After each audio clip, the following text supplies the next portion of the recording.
one thing I've learned in the short time that I've been doing comedy is people want to be involved, they just don't want to be picked on. Yeah.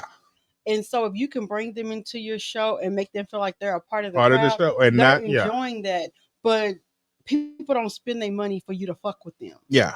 But you do have to be able to control that part like you did at you said mic drop. Mic drop. When they was getting, because I had that same, it's so funny, I had that same scenario happen to me last week. I did an open mic because I'm starting to get back into it, and I did an open mic, and it was two comedians, because I'm in a open mic room where it's majority none but comedians, majority of comedians, and it was two comedians sitting right here, and I'm starting up just working on this new joke. Yeah. And when I started, it was just like they was having a conversation, and instead of me like doing what you did and gauging like what's going on, Right. I tried to be polite about it. No. And I was, it's really, it wasn't, it was just because I hadn't done it in a while. Normally, old me would have ripped it. Would have ripped them a whole new one. I would have had them ready to come holler at me outside the show. No, it's like they know anytime you're in a situation and there's somebody that has a mic and a spotlight, they have it for a reason. Yeah. So pay attention to them and keep your table chatter, to a minimum. And a group of comedians should know it's already hard enough to get up here and do this. To do it. So you're being hella disrespectful. Yeah. So you should have, Yeah, I should have went there, but at them time, it was like I said, it was actually last Tuesday, because it was at if you're ever in Arlington, Dexter Givens got his Arlington spot. Every now and then I'm gonna try to like go back and forth to there, because I want to work my jokes out, but that was where it was at, and like I literally, the old me kind of came out, because I was like, I'm gonna go back up there next Tuesday and I'm gonna talk about their ass, and I was like, nah, I ain't gonna do that. That shit ain't. But yeah, no, I actually live out. Well, he used to be at Wicks. And so I actually lived maybe 10 minutes from there. So when I first started, I would just go and listen and sit and just consume and watch. And they'd be like, you'll get on stage? And I was like, no. I'll be honest with you. I've never worked out a set because I don't know how. Oh, okay. So when I get on stage, I just talk about what happened during the week. And majority of the time, it's my kids, because I always tell people I fucked up. I have a 25-year-old.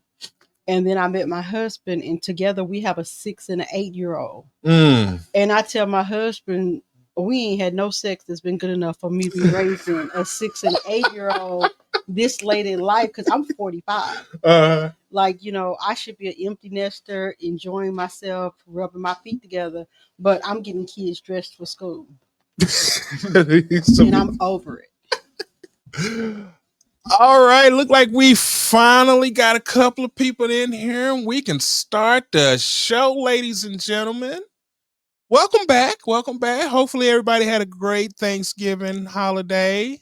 I'm back again. This is Two High Standards with your host, Lays the Comic, as usual, and my lovely co-host, Mika the Highness. Hi, everybody. Gobble, gobble, gobble, gobble. I had a good Thanksgiving. You did? And I just want to let everybody know that I'm doing a whole lot better now. I had some technical difficulties the week before? Yeah, actually our last show. Yeah, the last show. With Cap Hill, we after the show we had a nice little drive to the emergency for this one right here. So yeah, y'all, you have diabetes. Take care of you. Please take care of yourself. Please take care of yourself. Diabetes. I mean, I left here. My sugar dropped extremely low. When I got to the hospital, it was at a 32. I almost went into a coma, but I'm thankful. Methodist took great care of me. Shout out to Methodist. Shout out to Methodist, because they really did. They came through for me. Yes. And I just want to thank everybody for y'all prayers, and I want to thank everybody for, calling me, checking on me. And we had to talk to her husband, Kevin. Yeah, he came on in and took care of her. He was a little scared because he didn't know what was going on. Neither did I at first, but we handled it out, and You and Kevin. Well, me you and got to Kevin. take care of yourself because if you'd have Oh, yeah. died, you'd have fucked up my opportunity today, and I need to fucking get. So I need you to stay on top of that. Yes, ma'am. Yes, Because ma'am. if they'd have been able to repass or something this week, and then they'd have pushed me out to January or February, come on, don't miss the opportunity. No, I'm here. All right. I'm blessed. I am Thank so you. thankful to God. All right. We had to take 2 weeks off to get her back to shape and Hey, You know, everything. but I I'm need back. to Amazon you a thing so you can stick and read and check sugars. No, no, no. I have Dexcom 7 on me, Okay. so it's just I was trying the new insulin pump. They have this Oh new yeah. insulin pump, and I And was changing it, but I put too much insulin in it, Oh okay. and so so I'm not on it anymore. I'm back to my sticking myself. I mean, it is what it is, but Right. hey, I'd rather be here forever sticking myself than then yes, ma'am. Thank you for Yeah. being But back. I'm thankful, y'all. All right. Oh, All and, right. I just want everybody to know that I am Mika the Highness, but if you see me, I'm Sheila. You Sheila. Yeah, when you see me, especially with this wig, I'm Sheila. You know they can't see you right now, They but can't see me, but you know who you are. you know who you are. You know who you are. I'm Sheila. Hey, Big Ben, you had a good Turkey Day, gobble gobble. Thumbs up for Big Ben, ladies and gentlemen. We know we're doing good now. We got Big Ben. All right, ladies and gentlemen, we want to get to our actual guest that we got coming in. This lovely young lady, Nadia Elle. Thank you so much for having me. It's a blessing to be here, and I'm happy to meet you all. And I'm happy that Sheila is here with us. Y'all have to understand this is truly something that's I've never really actually seen in person a comedian that has been doing her thing real short in the game. Like we've literally been talking about how far she's coming in, and this is really her first year. Like we've been having other guests that's been on here like Cotton, Miss Cotton, Mama Michelle, Lamar Jones, all the rest of some of the greats in a DFW area that's been doing comedy for well over 20 years. But for you, you're coming in, booyah. Yeah, like this is fresh. Like y'all are catching me now. Yes. So, when I'm famous next year, because I told the Lord, look at here, I've been putting in my dues. I need this. When you know you're supposed to be somewhere in life, Uh-huh. and I know what my ultimate plan is and how I'm supposed to impact people, I just never really knew how I was supposed to get there. Okay. And so if comedy is the avenue that God want to use to bless me, to be a blessing, Mm-hmm. then I told him I need to see it happen fast. And he's really exceeded my expectations. Oh yeah. Oh yeah.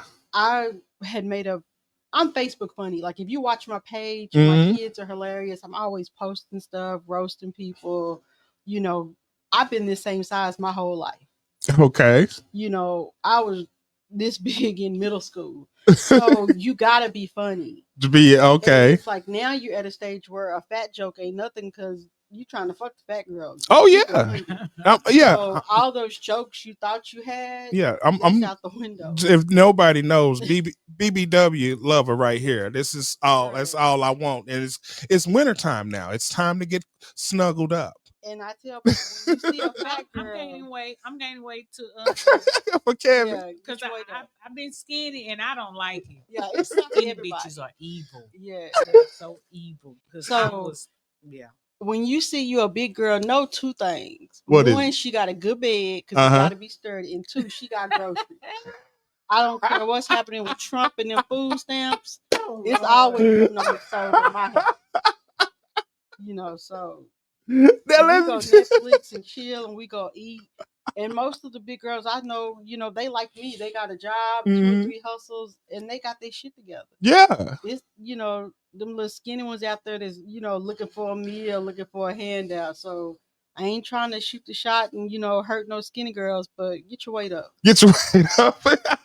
It is what it is. But Now let's get into just getting to know Miss Nadia because I did we do research here and we found out that you're from McKinney, born and raised in McKinney, Texas. Okay, so what school did you go out to in McKinney? Okay, I'm old, when I graduated, we only had one high school. Okay. That's McKinney High, the original. The original. Okay. All Then right. they came out with the Boyd in the North, and I think it's one more. But yeah, Yeah, it was only McKinney High at the that time. was it. Just That's McKinney it. High. Now, when you graduated, did you start going? Did you go to college Yeah, I afterwards? went to Texas Southern in Houston, Okay. and that's when I realized I don't like niggas.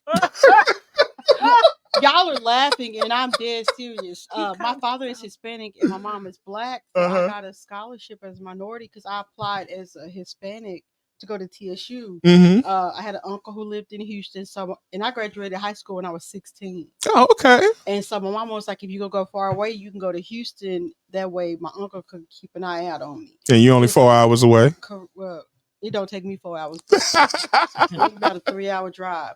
But, Hispanic, got a scholarship, went down there, and it was niggas as far as the eye could see. And that just didn't work for me.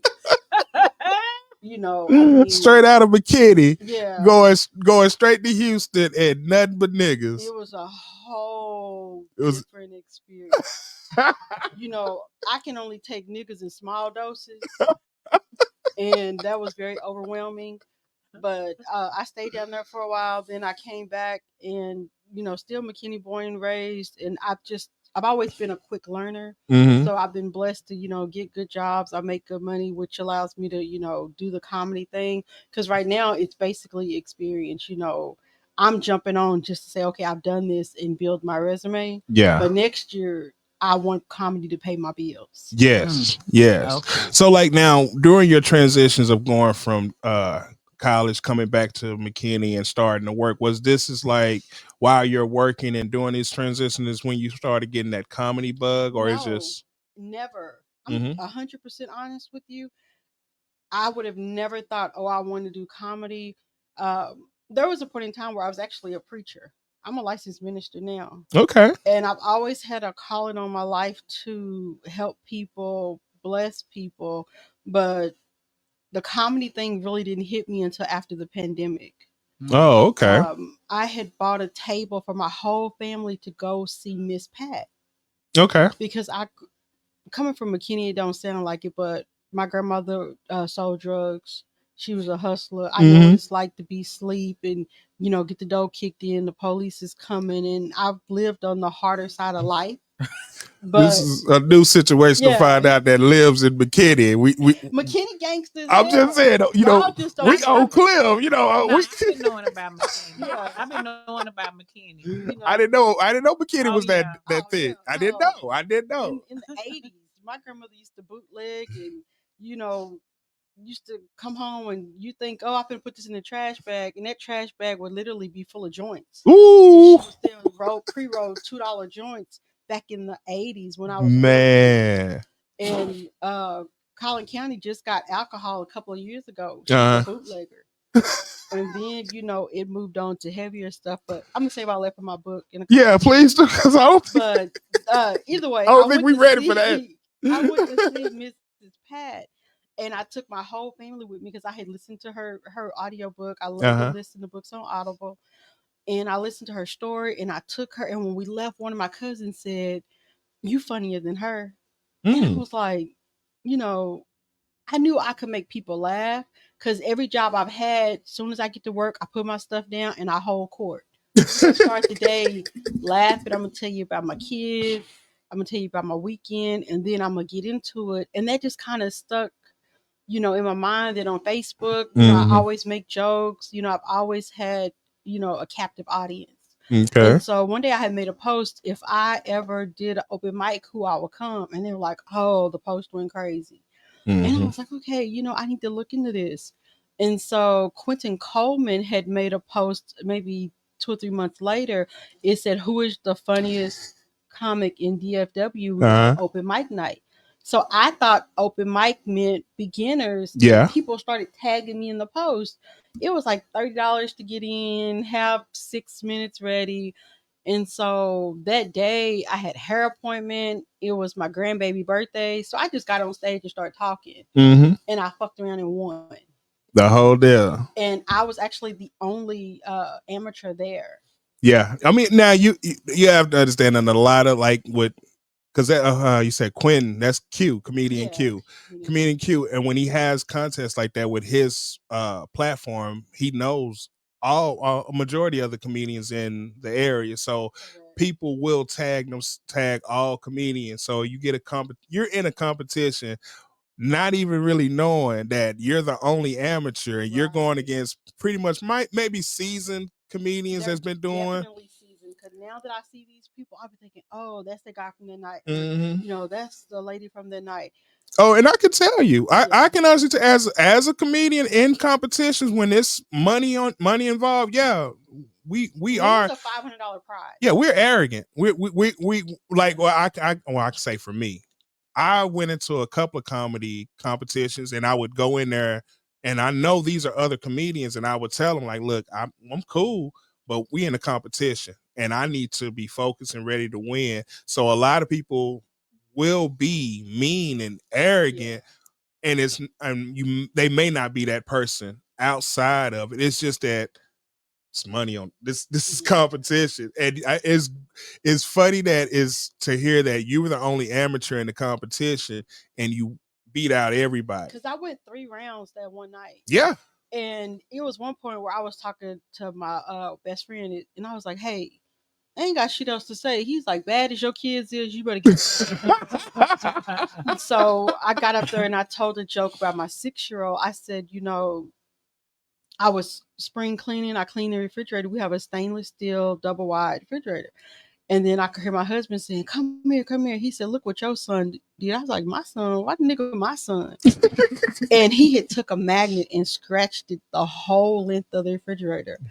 And I'm like, MJ, you just fucked up a $2,000 refrigerator. He's 6. He looked at me. He said, you know, y'all ain't never had 2,000. And the crowd just lost it. And I was like, okay, you know, all I gotta do is tell stories about my kids. You know, because right now, I had a lady call me today because she saw a video I posted to him. Because I said, what you supposed to do if a kid hits you at school? He said, kill him. I was like, oh. I said, no, nigga, tell the teacher. Because he at school, the first week of school, a little boy hit my 8-year-old. And so my husband told him, if one Najee scrap, all Najee scrap. Mm-hmm. The 6-year-old been whooping the little every day. What school is he at? We at Mansfield. Okay. All right, I'm just making sure they didn't. He been whooping them every day. So before, you know, the Thanksgiving break, the teacher said, hey, I really hate to hit you up, but MJ, you know, he tagging this little boy every day. Yeah.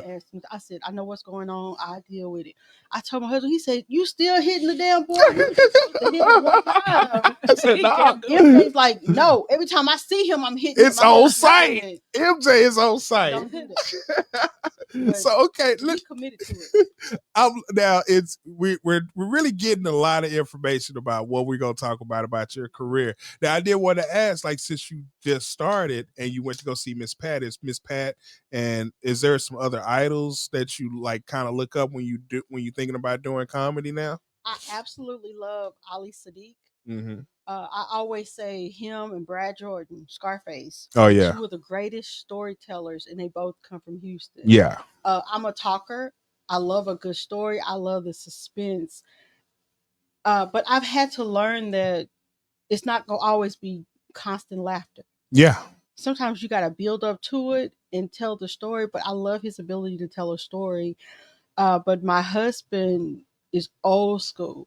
And he likes, you know, your Richard Pryors and your Red Foxes and your Aunt Esther, LaWanda Page. Yeah. He listens to older comics, so he does not think I'm funny. Oh. He's only seen me one time, and that was the night that, you know, I won the contest. Okay. Contest. And then, like, even if I record my shows, he'll be like, all right, if you think that's funny or people think they laughing. And I'll be thinking, I'm going to be successful just so I can divorce this nigga. So when you see me making jokes, I ain't playing. I'm serious. So, okay, wait a minute. I can't let you live a man because he say I get why he probably don't laugh. Okay, I know you probably know why you don't laugh is because he see it all the time. So it's like yeah, that's not. I mean, I see that as a regular, so this is not really funny to be talking about. But I get it. Don't leave him after you done. I have a good husband. I'm thankful for him. But that's one of the things I do like about Miss Pat too is she always talks about how hard her husband worked to take care of Mm-hmm. her, and that she was finally able to retire him. So Mm-hmm. I love the work ethic. I love the fact that no matter what your background was like, or no matter what you've been through, ain't nobody asking you, okay, can you pass a drug test, Yeah. or are you a felon, or are you this, or you that? You know, either you funny or you not. Yeah, that's it. You either get on stage and you hold your own or you don't. That's it. And I have a full time job. I work in corporate America as a portfolio executive for a GPO. Basically, I help them put drugs in hospitals for the best price. Mm-hmm. And at that show you saw me at, I told you I had cleaned my desk out. Yeah. That was real. Yeah. I've been waiting to get fired because if I don't have a job, I think I'll take my comedy to a whole nother level. Because when you're not employed, there's a level of things you could talk about that I maybe stay away from now because I am employed. Yeah, because you don't want the stigma of if I say this and then boom, I don't lost my benefits. Because like I was scared to do Indian jokes because the majority of your VPs, SVPs up are Indian now. Mm-hmm. And so I was at the mic drop one night, and there was a couple Indians in the crowd, and I did a. So how do you decide if you get to be a doctor, if you get to be a CEO or a company, or if you get to run a gas station in a nigga neighborhood? Like, what kind of Indian do you get to be? And it absolutely killed. And when I went back to work, all my coworkers like, "Oh, that shit was funny." So I said, we don't hesitate to make fun of black people. Mm-hmm. We don't hesitate to make fun of white people. So it's comedy. Yeah. I just had to learn that whatever I'm gonna say it, and if it have repercussions, it just my husband make enough money, I'll be all right. I deal with that shit later. That's so we did talk about how you kind of started. You started with it was a $500 it was funny money comedy. Correct, funny money competition with comedian Q, and I saw that because you won, you were able to showcase on Spinderella's comedy. I think Spinderella's Deaf Comedy Jam that she does, and I got to open for Mr. Rodney Perry. Yeah, and that's the only time I've ever been nervous was because one of the features they added was Robert Powell.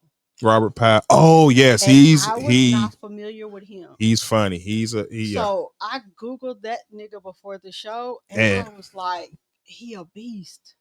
And so when I met him, I was like, oh my gosh, sir, I googled you. You're so funny, because he says a lot of stuff for shock value. Yeah. And I was thinking that's who I would be if I didn't have a job. Yeah, because if you get a chance to see a Robert Powell, his setup and his whole thing, he's not even tall, small, bald head, just sits up there with the mic and he just goes, and he'll be like, I got something I want to tell you, and can keep it going. And he's funny. It's like a dry humor. But it's like, and he's so inappropriate, and it's not for everybody, but I'm inappropriate, and I absolutely loved it. And I was thinking, Rodney Perry is a legend in his own right. Yeah. And so I was already like, okay, I don't have huge expectations, and I know I can't compete with somebody who has, the career that he's had. Mm-hmm. But Robert Powell, just to see, his shock value, he literally gets up there, leans on the wall, and goes. Yeah. Yeah. And so that's the only time I've ever really just been nervous. But after the first show, I felt good. And then the second show, I absolutely killed it. Because I was getting, like, some people were in the audience bullshitting, and I just leaned in the mic and went off on them. And it was like, the more people laugh, the more you go. You have to understand, when you have moments like those, when you can get at somebody that's disrupting your flow, you have to understand that everybody else that's in the crowd, they don't want to hear them either. they came to see comedy. They didn't come to see somebody else talk during the crowd. So if you can control that part, and the way, like you said, you hit them hard and the crowd erupted, is because they wanted you to keep going with your set. They didn't want to hear that. So that's good on your part. When I walked off stage, I remember telling Q, I feel like a real comedian now. Oh yeah. Like I feel like, okay, I can do it. Will you keep, if you, with the beginning stages, you're gonna have those stumbling blocks and you're gonna have those learning curves, but you also gonna have to, you'll get to a point where you'll learn your it's not really your craft, it's really your crowd. It is 100%. You got to learn your craft. Once you understand your crowd, you can do this joke here, or maybe, if like you said, I want to incorporate all races. You don't want to just talk about black people and white people. You want to talk about everybody. But then you may go to another spot where that may not work. Correct. So yeah. But we was talking about your rundown of all the shows you've done so far. And we're just saying so far because I can see you, like you said, next year you're gonna be big time, and I'm glad we got you now. Yeah, so it was after the Spinderella Def Jam. Was when after that was the Battle of the Fans? No, actually, or was that the mic drop? I did the Funny Money, and then not even a month later, Angela Walker was performing at the Addison Improv. Okay. And going back, we're both from McKinney. Okay, yeah. My grandmother is the one who raised me. My grandmother and her mama were best friends. Wow. And so I pulled the little sister card. I said, "So you gonna be here? You gonna give me 3 minutes?" She's like, "Fine, I don't care." I got on stage, and Tyler Perry had just dropped Straw with Taraji P. Henson. Mm-hmm. And I got up there and I was talking about how Tyler Perry can make you hate your favorite actor. Like, you used to watch Steve Harris in The Practice back in the day. I loved Steve in them scenes. Yeah. He was a lawyer.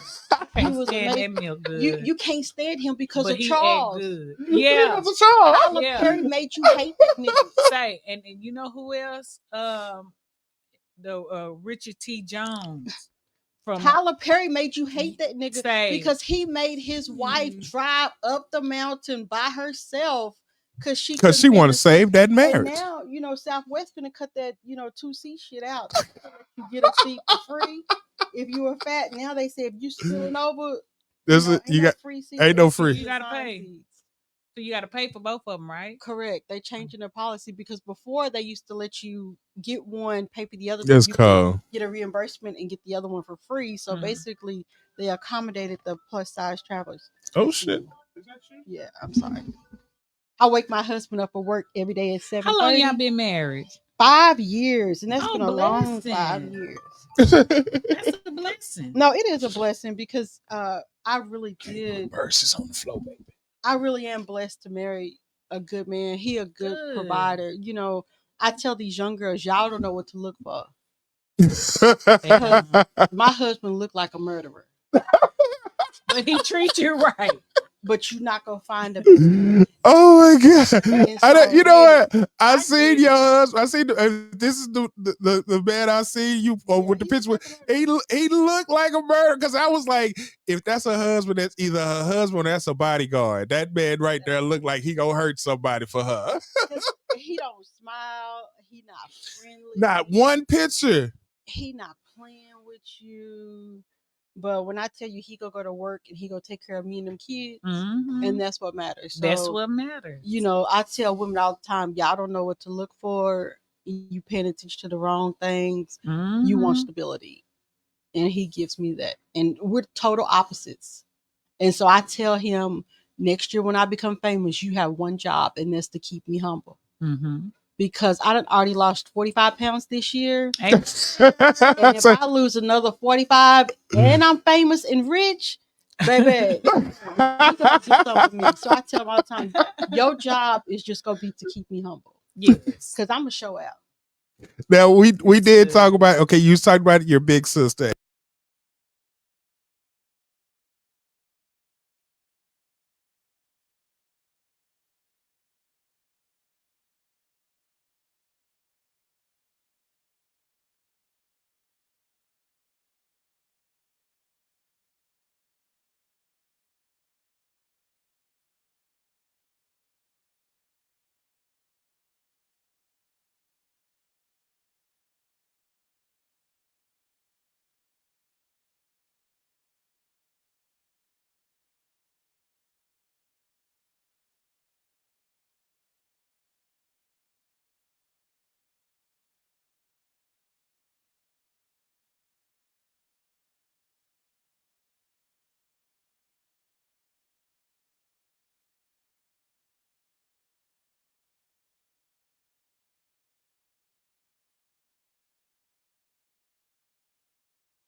appreciate it because it's all It's all love in their own kind of way. It's just it's all love. now you said okay. We know you did with some work with some national comedians. You said you worked with Rodney Perry, opening up for Rodney Perry. I did see you have like pictures with what was it, Marcus D. Wiley and Ryan Davis.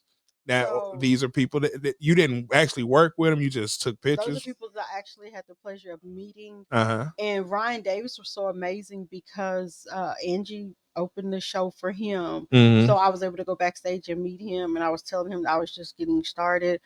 No ego at all. Mm-hmm. Just Mm-hmm. 100% be yourself every time. You know, as long as you know you tried, you're not gonna kill every crowd. The one thing I have learned is everybody is not open. You know, Oh some yeah. people can be standoffish. Ryan, you know, I like his style of comedy because he's intelligent and he Yeah. pulls in a lot of political and current events, and then he gives you something to think about. Yeah. But he was an amazing person to me. Like literally, I'd say at least 30 minutes. We just sit in the green room Just and talk. vibe. That's good though. And you know, he was very encouraging. I met Marcus D. Wiley because, like I said, I like Ali Sadiq, and Mm-hmm. Marcus opened for him. And I like the fact that he does clean comedy. Mm-hmm. And you're not supposed to say this out loud, but the guy that he brought that opened for him was absolutely horrible. Yeah. And I learned so much from watching somebody bomb Oh yeah. because I just don't think he was aware of the crowd. Because if you hear Marcus, you know he's a clean comic. He Mm-hmm. does a lot of Christian comedy. He does a lot of relationships. So the guy that came out, he came out making fun of a man who had a bald spot, and he's like, "You need to cut that off." And I'm thinking, if it's a church crowd meddling people and picking on people, that's not a good way to start the show. Nah, nah. And then he wasn't funny. And then he told the crowd, he said, I hope y'all act better when Marcus come out here and laugh. Like you can't chastise these people because you wasn't funny. And so that just like even in watching somebody else not do great, I was able to say, okay, make sure you know your audience. Yeah. You know, it's some jokes ain't for some settings. And you know, there will be times where you can kind of rank on people, but don't do that at a clean show. Yeah. You like I wish I wish I could have Paul Luther up here. That's one of my comedy mentors. He used to literally drain that in us. Going when we used to do open mic at Legends Bar and Grill, he used to tell us like, look, listen to the crowd. For one, and once you start hearing the crowd, that's when you know you got 'em. And always be aware of your crowd. Just don't politic with one person, politic with the whole crowd, and make sure they're all engaged with you. Because if they're not all engaged, you're not going to go anywhere. But know your time and know when to be on stage, and just know when like, okay, this wasn't the night. Let's go. Yeah. You know, but it comes in the time, and it's good that you're able to see that and not really experience it. Because once you experience it, it's a totally different animal that you have to accomplish and get over. Now I feel like I bombed on one show. Um, this year's been rough because my mom had been sick for 10 months and then Mm-hmm. she finally passed Sorry in to hear that. August. Thank you.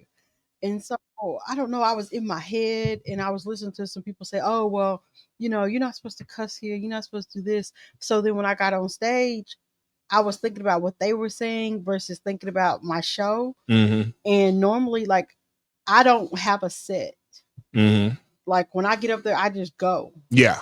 And so I kind of changed things. I was like, I was overthinking it. Like, I don't ever want to be in a position again where, you know, I'm overthinking it or I'm have somebody else's voice in my ear when I'm performing.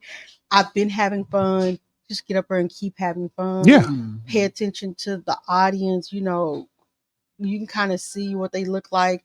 You see the kind of stuff they're reacting to. And so it's a learning process. Like for me to only been doing this since May, I've enjoyed myself and I've learned a lot. Oh yeah, and like I say, when we saw you on stage, it didn't show any kind of newbie Thank you. feel. Yeah, I didn't come off as like when I heard that you had only done it for 4 months, I just was like, wow, she's really funny. You know, Thank you. I appreciate it. yeah, I want to see more of you. Thank you. So yeah, that's my thing is to work on that next year. And like I was talking to Angela this morning because she was on my mind. Uh, we're from McKinney, And there are so many people who are moving to like Anna, Van Alstine, Melissa. Mm-hmm. I want us to start doing our own shows Yeah. because people get tired of crossing 635. And like if Mm-hmm. you come from California and New York, which a lot of people who are moving to, North Texas, they're coming from other places. They're not used to having to drive an hour to have fun. Yeah. And then you want me to drive an hour, have some drinks, then I got to drive back an hour home with Collin County Police. Yeah. So, Yeah. I do want to see us start hosting more things next year and just betting on us. Yeah, because you have to start betting on yourself, especially. And the good thing about you, you're starting off high. You got a good brand going where you can keep flushing it out. And if you may have to, work your magic with a couple of store owners to just say, hey, look, can we just get a spot here? Because once you get it, the doors are you're gonna have the doors wide Yeah, open the, for the it. people are going to come. And that's what I told Mm-hmm. Angela. We actually, her mom was on Pearson Street. They were the first black people to move to the white side of town. Mm-hmm. And she tells that joke in her act. But her mom was the first black person, period, to graduate from McKinney. I think Oh, when okay. we were first integrated. And I keep telling her, I said, we need to start something. It needs to be Pearson Street Entertainment, and we need to just, go for broke. In McKinney, because that's where we're from, and we'll get all the smaller towns to come out, and then we'll be in a position to start putting comics on versus, waiting to see, okay, does the improv want us, or is the mic drop going to have black people tonight, and dealing with all that, because people want to have fun regardless of race, Yeah. and they want to eat good food. Yeah. And Yeah, I'm make sure just, y'all had them. Y'all had the best that yeah, wings. I that one love right lemon there. pepper you wings. like She's on her wings? lemon pepper wings. Yes. I try to, Yeah. when we're able to go out and visit the comedy places, I'm looking at the wings. She's looking at the Correct. wings. If they got some good wings, this is gonna be a good show.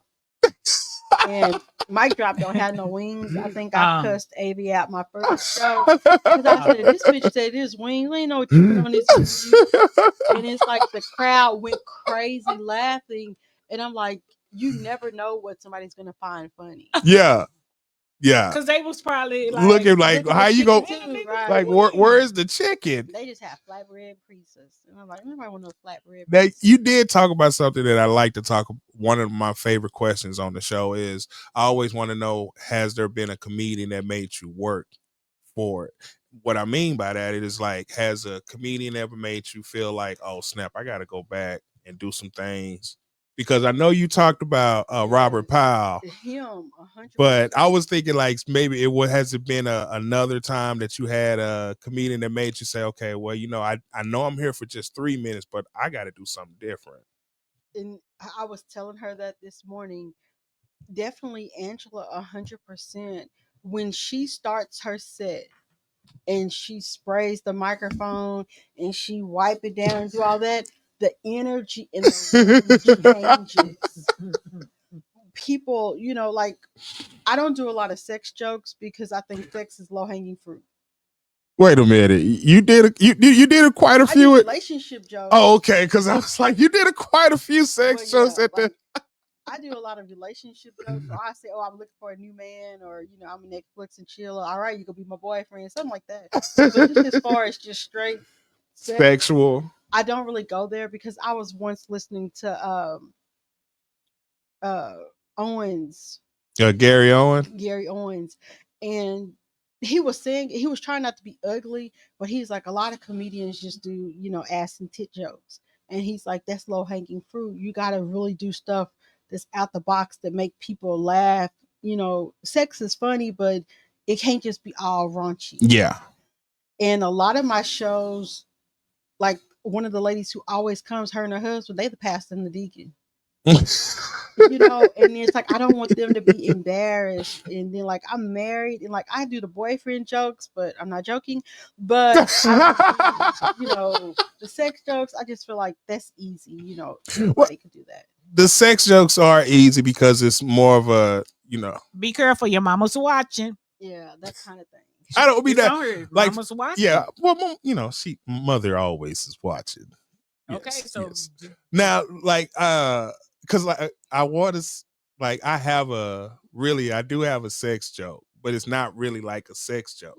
Like it doesn't go into the graphics of sex, but it has to, it'll bring you a mind thought of a sexual thing. Yes, that's where you go. Woke up this morning. Yes.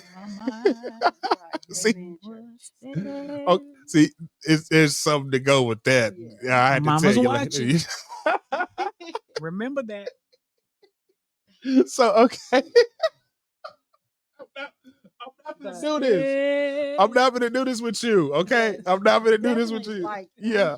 just because she has such an aura when she first steps out there, before she even starts talking, you know, people are already laughing, and if they were a little dry, they kind of pep up, and so Mhm. that's the thing that I really want to work on. Oh, so you mean like your first I want my couple? initial presence. Oh, okay. I'm gonna get off task, so bring me back in a minute. I don't think I realized how much stress caring for my mom had put on me, Mm. and then her passing had put on me, because I still have a 6-year-old and an 8-year-old. I have a 25-year-old, and then my husband has 3 older kids. I have 4 grandkids. I have a husband that's a full time job, and then I have a very demanding, high pressure corporate career, Mm-hmm. and then I'm trying to do comedy. But I live in Mansfield. I'm Mm-hmm. from McKinney. My mom was in UT Southwestern half the time. She was at Big Baylor downtown half the time. Mm. So I'm racing to check on her every day. Yeah. I'm not taking no days off, and I did that for 10 months. Mm. And I do it again 100%. But all those things, they took a toll on me. Mm-hmm. And I think I forgot who I was. I got so caught up in being a caregiver that I forgot to just exist. And so I think I took a weight with me on stage. And I had the pleasure of going to a Friendsgiving a couple of weeks ago.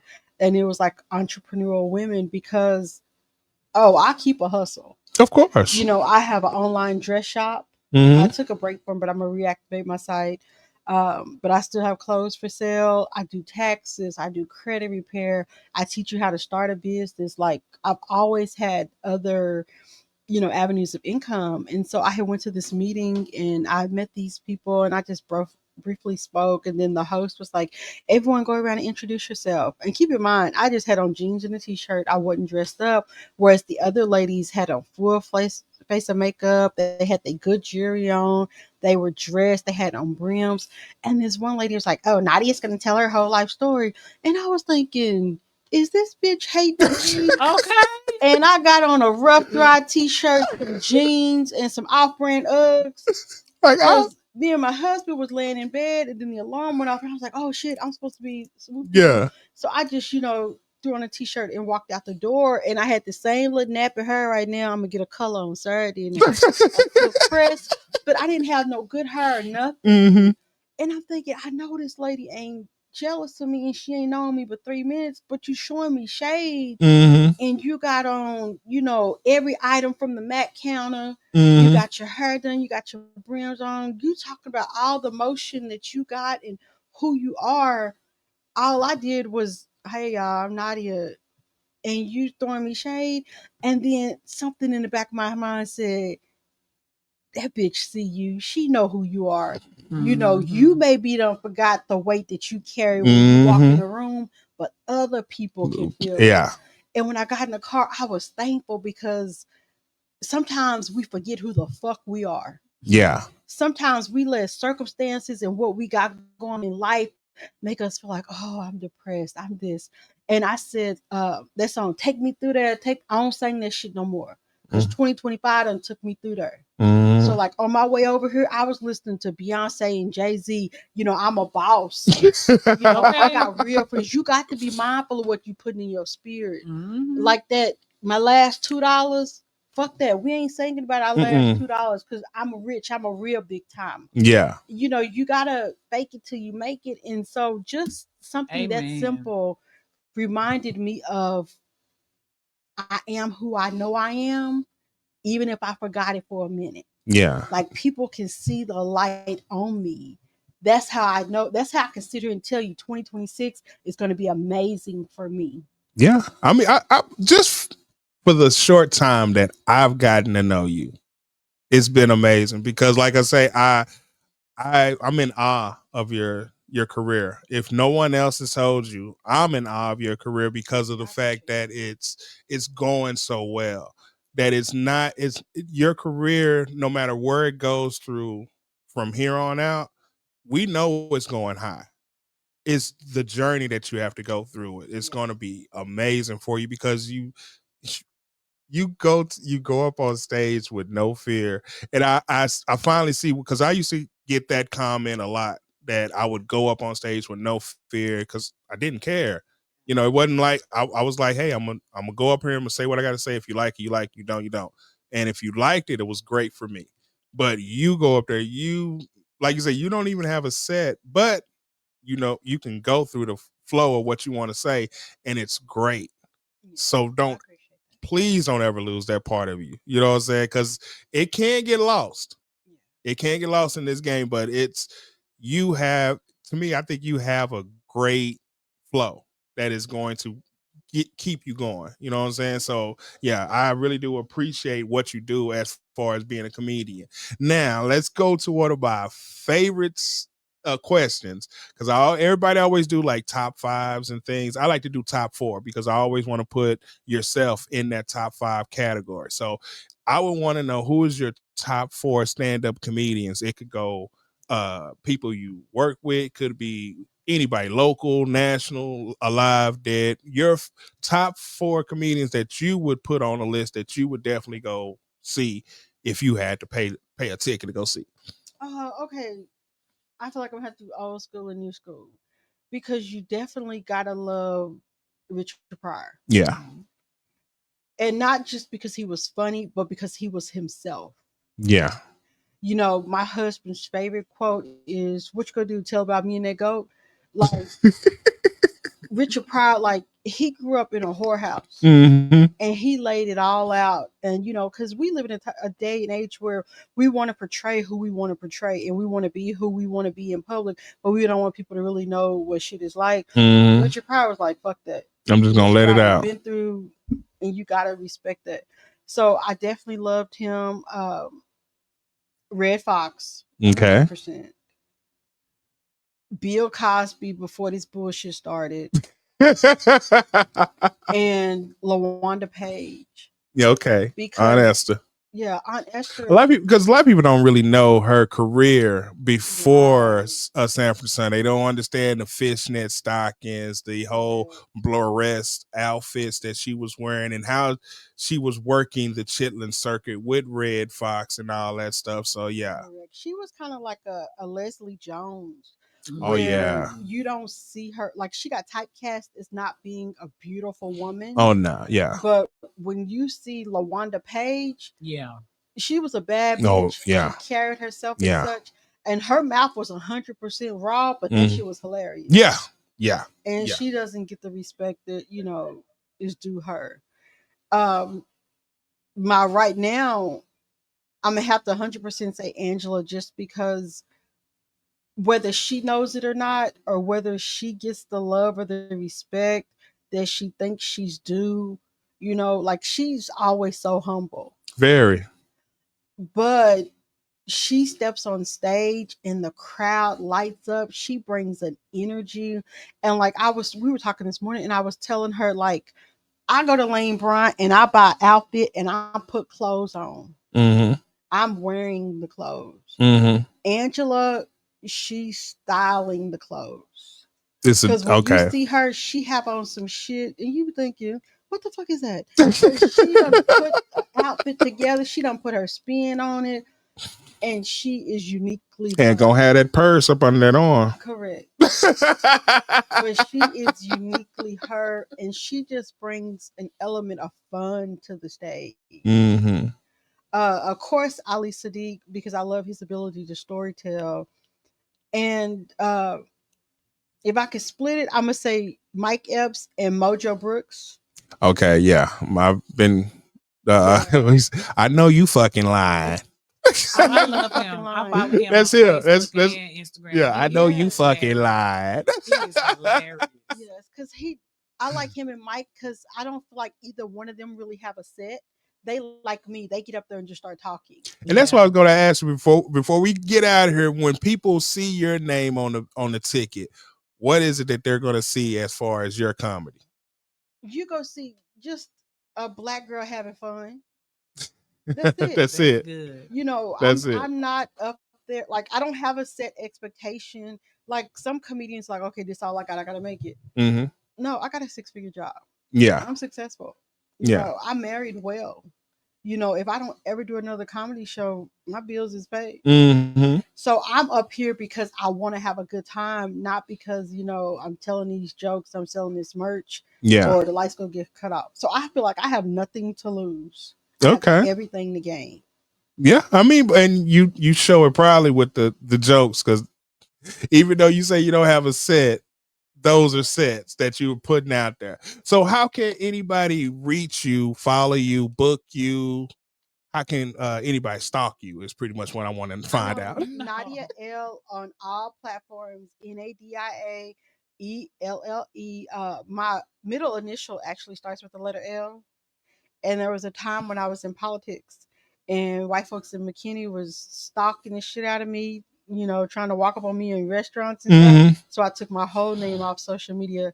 And so when Q introduced me, he said Nadia Elle because that's the name on my Facebook page. Yeah. And it sticks. It And I sticks. always tell people if I get divorced and don't have my husband name no more, I'm always be Nadia Elle because that's my middle initial, the letter L.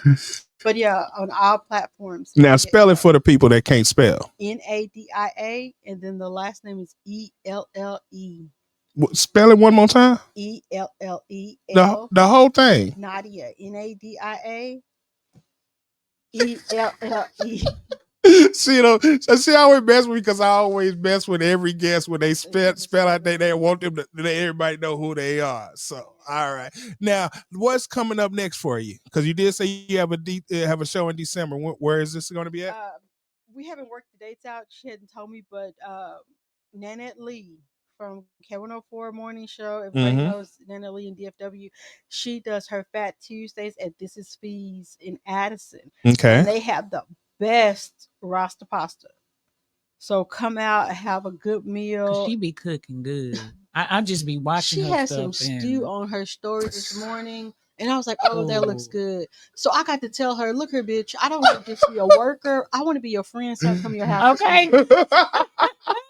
So me and her gonna have to talk about that. You have to talk about some things. Yeah, that's what I'm working on for December. And then, you know, this is our first holiday without my mom. So I'll be doing a lot of stuff with my family. But come next year, I want to be in your face so much that every time you turn around, you be like, damn, there go that bitch again. Like, I just want you to be tired of me. You want people to be tired of it. That'll be hard because even if we see you and we know that you funny, it'd be like, oh, good, Nadia's here. Yes. I want to see her. But definitely, thank you. But I do.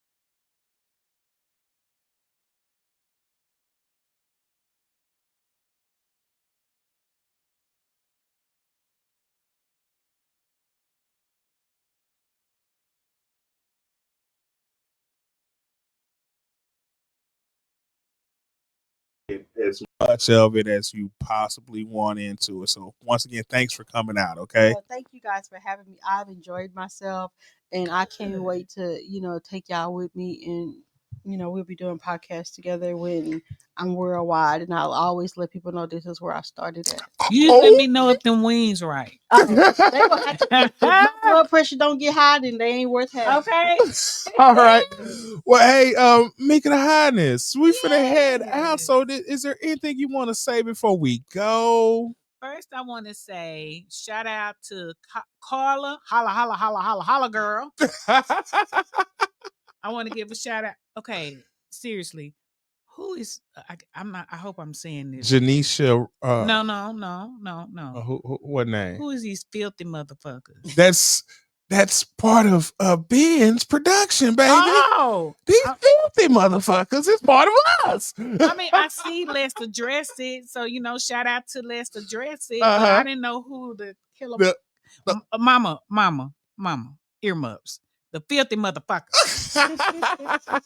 I ain't know who they, okay, but shout out to them, and shout out to my mama because her was watching.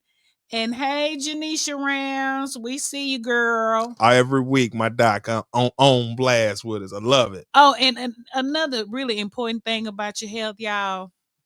I'm just gonna tell it like it is now. Please do. If you're trying to find you a kidney, you're looking for a good hospital to get you a kidney transplant. Methodist is the one.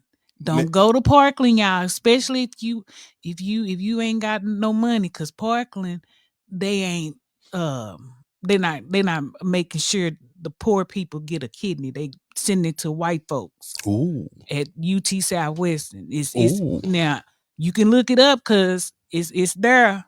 This ain't no I ain't heard this from other people. Yeah, I ain't heard this through Keisha and them. This is for real. I just want you to protect yourself and just get better. Okay. Drink plenty of water. All right, now drink plenty of water. Now how is the hubby? Because the hubby is fine. He's very just so in awe of Sheila. I had to introduce him to Sheila. I'm sorry, Nadia. She's married to Kevin Garnett. Oh, okay. Kevin Garnett. Yeah. KG. KG. Yeah. 30 years. Yeah. This us. 30 years. Yeah. But do he know it? He knows it. Yeah, he knows it. Okay. He understands. We good. Y'all good now, because we did go through a spell where we had to. We did that. We're not gonna talk about it. We're not gonna talk about that. Okay. It's all right. We all have husbands who don't know they are. He knows. We done took pictures together. So okay. Long as he know y'all in love. Yeah, he know. He know. And he laugh at me and stuff, but he understands. So. That's right. If you can make him laugh, you can make him fuck. Mama's watching. Mama's watching and the preacher's talking. Hey, Big Ben, you got anything for me this week, man? We got thumbs up for Big Ben, baby. So we had a good show tonight. Hey, y'all make sure y'all check us out next week. We're going to have one more show for the month of December. That's going to be with Honey B next week. And then we're going to take a nice little break. And we might come back next year for y'all. We might not. We might. But we're going to worry about next week with Honey B. So I want y'all to please come and check us out next Wednesday at 7:00. It is a pleasure for y'all to see us tonight. Y'all be easy. Mama earmuff.